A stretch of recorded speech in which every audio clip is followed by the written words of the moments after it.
Welcome back. Starting the new chapter, getting the job done, project, work, and delivery. This is our sixth chapter, and we are going to talk about the execution of the project. In this session, we'll talk about how are we managing risks.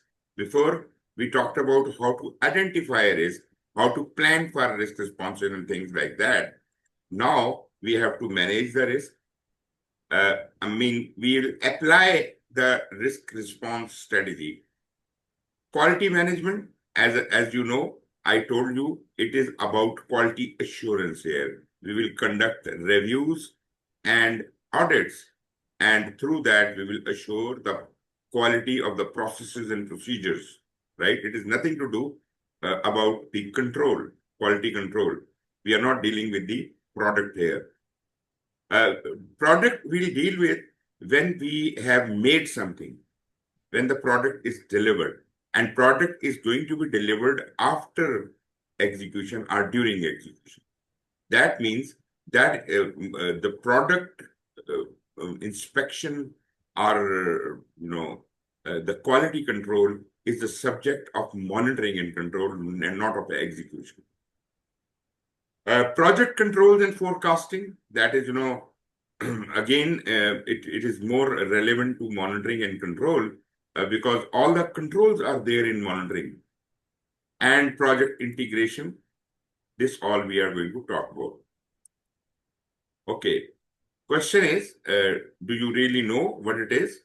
Ensuring the stakeholders accept and are satisfied with the project deliverables is a part of which project performance domain. Stakeholders accept and are satisfied with the project deliverables.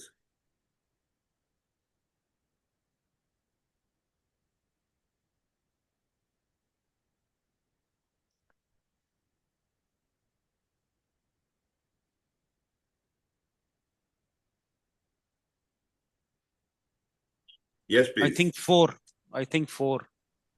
Project delivery performance domain, project work performance domain, stakeholder performance domain, and development approach lifecycle domain.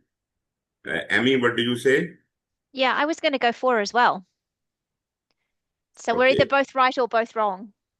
This is the stakeholder performance domain because stakeholder satisfaction is prime, right? So basically, whatever you deliver to the customer, you are actually make it according to their satisfaction, right? So this delivery is part of stakeholder performance domain.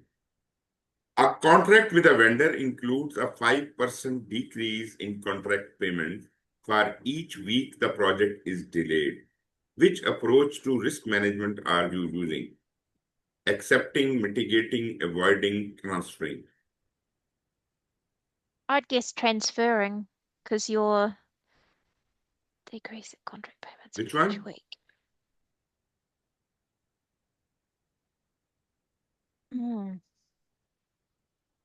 My initial thought was transferring because you're transferring the risk over to the contractor. Okay. And what about you, Muddassar? I'm same. You transfer your ball to others. That is good. That is the right answer, transferring. Because when we deal with customer, we transfer our risk to his shoulders. Which graph shows the behavior of a process over time and whether or not it is stable and within expectations? Risk register, Gantt chart, control chart, or Ishikawa chart?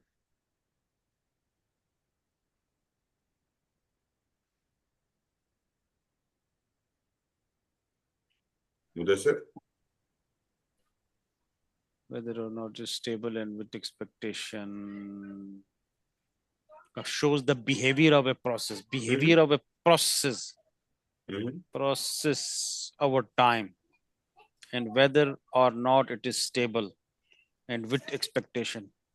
Gantt chart is my thing. Okay. Gantt chart. And I'm going control chart number 3. Okay, let's see who's right. Control chart. Gantt chart is prepared during the planning right? So this is not, yes, you can do some kind of monitoring there, but whether it is stable or not, that is the job of the control charts. But Gantt chart is also end-to-end the chart of the Yeah, but that doesn't everything. tell you, it just tells you you have done this job or you have not done this job. This doesn't show you how well aligned are you with the quality, with other things. So is it going according to the expectations or not? That would be shown on a control chart. If you are getting out of the range, you are within the range, or you are below the range, this could be done by a control chart. Okay, so how was the progress? How many answers did you get correct? I think half of them. About that. Okay, let's go back to our case study. Meeting with Biocraft Group, you were able to dissuade them from changing the deadline by showing that the outcomes could be as bad as or worse than the last attempt at a sale was, right? Meeting with Jessica Houston, you asked Jessica Houston, the head of the hardware team, to begin looking for the equipment necessary for the on-demand storage solution. Emily Mallory, who is the legal expert, and her legal team to start looking into the privacy laws for the 50 countries where the ticket sales are going to happen. You will be meeting Dana Bortolino. She is the marketing team she is leading. You asked her to help you more effectively get information on the project out to the stakeholders and the company at large. So far, we are doing well. Now, when you have done it all of these various experts with their teams working and addressing various aspects, we have to integrate our plan together as if we can move forward, right? So in this case study, when all the things are like, we said all the management plans are integrated into the project management plan, that is where we can go into execution. So all the preparations are done. We are all set. We can move on to integration and move forward. Engaging stakeholders. This was about the stakeholder engagement. So basically, we are talking about our case study. So we will need to identify all our stakeholders. Star Talent, the tickets development team, sponsor, vendors, concert production crew, fans, press, marketing, all of these guys are identified as your stakeholders, right? There could be more. Once you have identified all these stakeholders, you plan how you intend getting engaged with them, right? But naturally, when you identify the stakeholder, you collect their expectations and their requirements for communication, what they want to be communicated and when. So what is our plan to engage or at least monitor the reaction of each stakeholder group like fans or sponsors and the star talent, etc. And then you have planned it. Now you monitor and manage the stakeholder engagement during execution.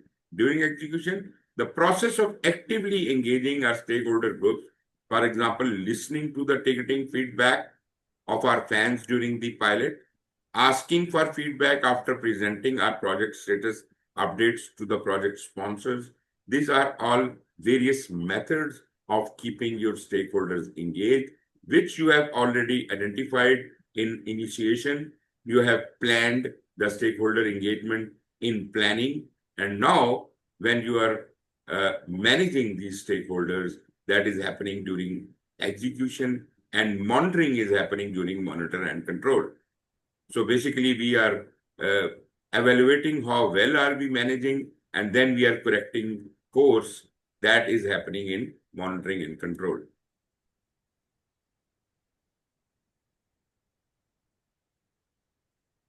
So we identify stakeholders, we plan their stakeholder engagement, we monitor and manage stakeholder engagement. That is what all we need to do about the stakeholder engagement.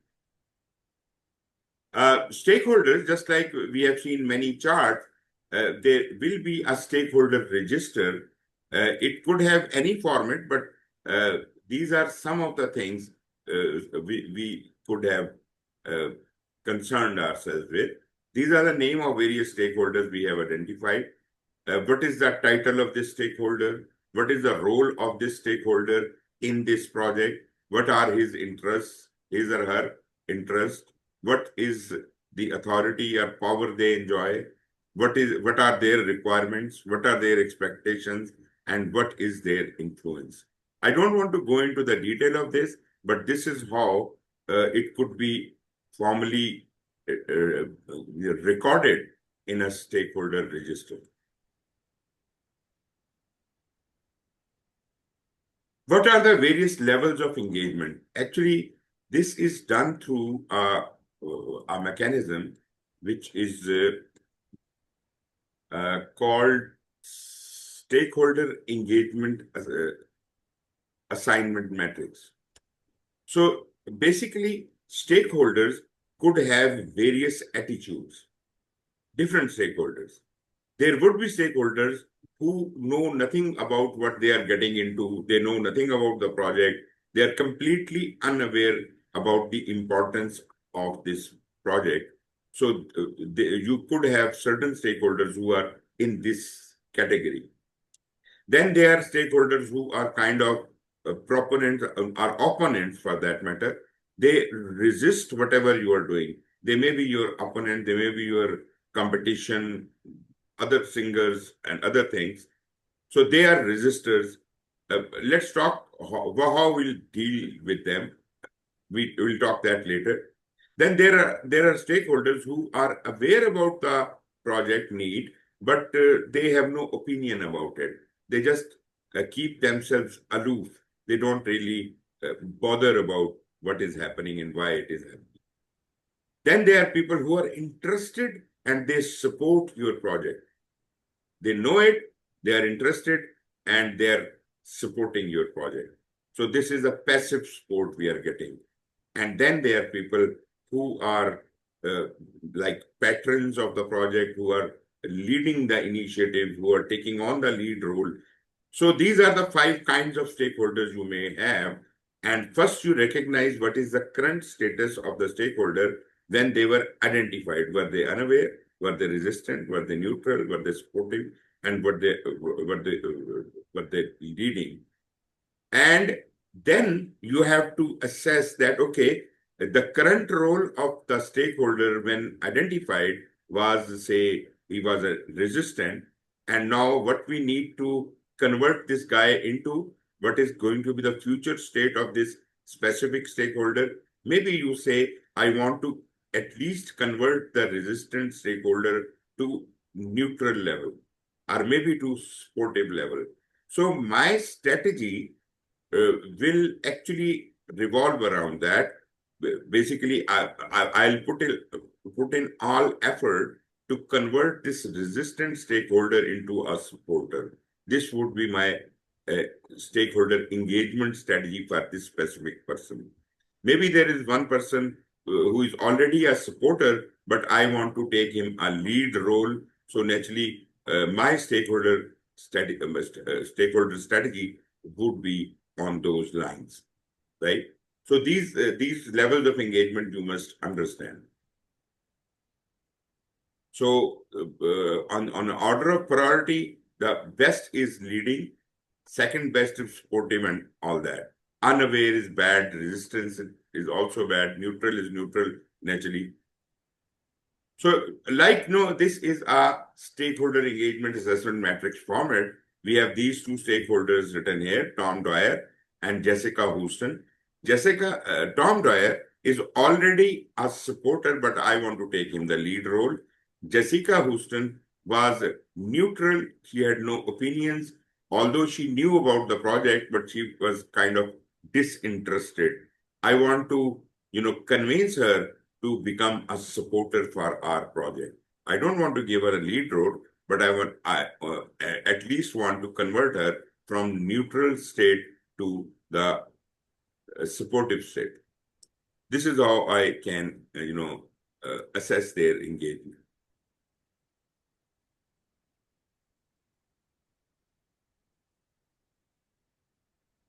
Okay, stakeholder engagement assessment matrix, as I said, the matrix that compares current and desired stakeholder engagement levels. Okay. Then we have got power and interest grid. If you have got many stakeholders, then you could create a grid like this, interest on x-axis and power on y-axis. The bottom of the arrow, the start of the arrow shows the low interest rate, and the head of the arrow shows the very high interest rate. Similarly, power, low to very high. So we can divide this, all the stakeholders into 4 categories. Those who are high interest and high power, they have to manage closely. Those who are high power but no interest, they are to be kept satisfied. Those who are low power and high interest, they must be kept informed. And those who are low power and low interest, we just need to monitor them. So we will, because there are hundreds of stakeholders, maybe I can put them into these boxes and I can apply the relevant strategy to them. This could be a power interest group, be very useful for developing specific group strategies. 3 possible solutions. We can engage them, we can incentivize them, and we can isolate them. What do you think? You should do it.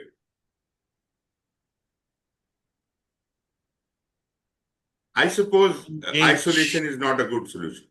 No, it doesn't sound very good. Engage. We have to engage them. Incentivize can help us in only with our team. We can incentivize our team. But naturally, I would go for it, but engaging is the right strategy. Fill out the stakeholder engagement assessment matrix, create your own, right? Like, what is the current status and what are you trying to, change in them, and ultimately develop a strategy for that. So remember to note both current and desired levels of engagement for each stakeholder. Okay. So Dana Bertello, who was a marketing team lead. Tom Dyer, we already understand he was a software team lead. We have been introduced to these people. Jessica Houston, hardware team lead. Emily is the legal team lead. And Cheryl Nixby is Fastone management itself. Steve Nicole is UX team lead. And these are the characters, right? I think we should stop here because we are already run out of time. For the next class, we would start from this slide. This is slide number 30. We will be talking about managing project communications. So just remember that, slide number 30. And I will upload these lectures on the YouTube. Do you have the link for the YouTube? No, I don't. You don't have playlist? No. Just hold on a moment. I will just give you that.